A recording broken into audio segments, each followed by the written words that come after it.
नमस्कार, स्वागत है। आज हम सब मिलकर एक ऐसी कविता की दुनिया में चलेंगे जो हम में से कितनों की यादों में बसी हुई है ना? एक ऐसी प्यारी सी धुन जिसने ना जाने कितनी पीढ़ियों को सुलाया है, हंसाया है।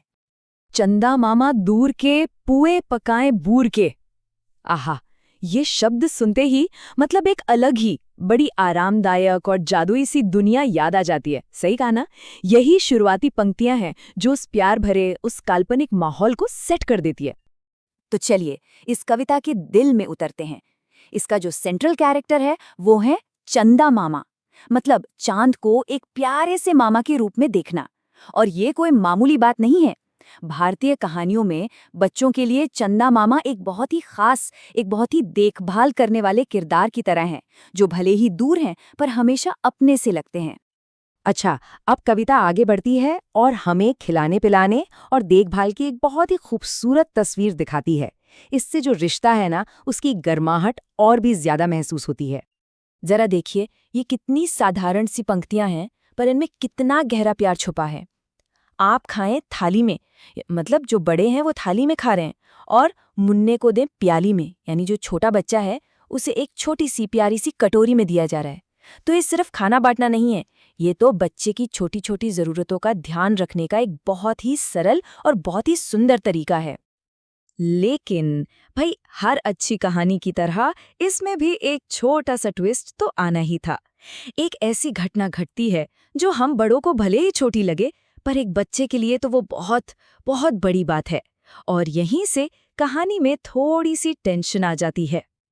और वो घटना क्या है? प्याली गई टूट, बस इतनी सी बात।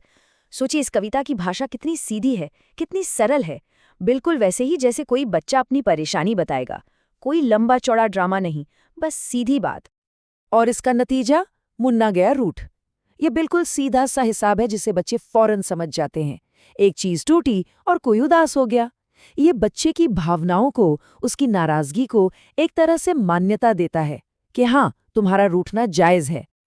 पर घबराने की कोई बात नहीं है, क्योंकि ये कविता हमें यही तो सिखाती है कि प्यार और समझदारी से हर छोटी मोटी उदासी को कैसे दूर किया जा सकता है। तो चलिए देखते हैं आखिर मुन्ने को मनाया कैसे जाता है। और यहाँ हमारे सामने है मुन्ने को मनाने का पूरा एक्शन प्लान। सबसे पहला स्टेप, लाएंगे नई प्यालियां, मतलब प्रॉब्लम का तुरंत सोल्यूशन। अच्छा, उसके बाद बजा बजा के तालियां। ये है बच्चे का ध्यान भटकाने और माहौल को एकदम हल्का फुल्का खुशनुमा बनाने का तरीका। और फिर आखिर में दूध मलाई खाएंगे, एक प्यार भरा इनाम। तो ये जो पूरी प्रोसेस है ना, ये बच्चे को एक सुरक्षा और खुशी का एहसास दिलाती है। तो ये तो हुई कहानी, पर अब जरा इससे एक कदम आगे बढ़ते हैं और ये समझने की कोशिश करते हैं कि ये कविता सिर्फ शब्दों का खेल क्यों नहीं है। इसका एक बहुत गहरा मकसद भी है, जो इसके एंटरटेनमेंट वैल्यू से कई कई ज्यादा बड़ा है। तो जो सोर्स मटेरियल है, जहाँ से ये कविता ली गई है, वो हमें बताता है कि ऐसी कविताओं को एक खास नाम दिया गया है, खेल गीत। इसका सीधा सा मतलब है प्ले सॉन्ग। ये सिर्फ सुनने के लिए नहीं है, असल में इन्हें बच्चों के साथ एक्टिवली जुड़ने, उनके साथ खेलने और सिखाने के लिए ही बनाया गया है। और देखिए, इसका इस्तेमाल कैसे करना है ये भी कितना मज़ेदार है। सलाह दी जाती है कि इसे एक ग्रुप एक्टिविटी की तरह गाया जाए, जिसमें बच्चे एक दूसरे की हथेलियों पर ताल से ताली बजाते हैं। सोचिए ज़रा, इससे बच्चों का बॉडी कोऑर्डिनेशन, रिदम की समझ और आपस में घुलना मिलना सब कुछ बढ़ता है। और इस बात को और भी पुख्ता करने के लिए सोर्स में एक पहेली भी दी गई है। पहेली है, दो बच्चे अपने स्कूल का रास्ता भूल गए हैं, स्कूल तक पहुंचने में उनकी सहायता कीजिए। अब ये क्या दिखाता है? यही कि इन गीतों को अक्सर ऐसी दिमागी कसरत वाली एक्टिविटीज के साथ जोड़ा जाता था, ताकि एंटरटेनमेंट के साथ साथ बच्चों की सोचने समझने की शक्ति भी बढ़े।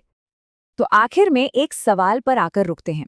एक इतनी साधारण सी दिखने वाली कविता एक ही समय में सुकून भी और एक सबक भी, ये दोनों कैसे दे सकती है? और शायद यही बच्चों के लिटरेचर की, बाल साहित्य की असली ताकत है। ये सिर्फ हमारा मनोरंजन नहीं करता, बल्कि बड़े ही प्यार से, बड़े ही आराम से हमें इमोशनल समझ और जिंदगी के जरूरी सबक भी सिखा जाता है।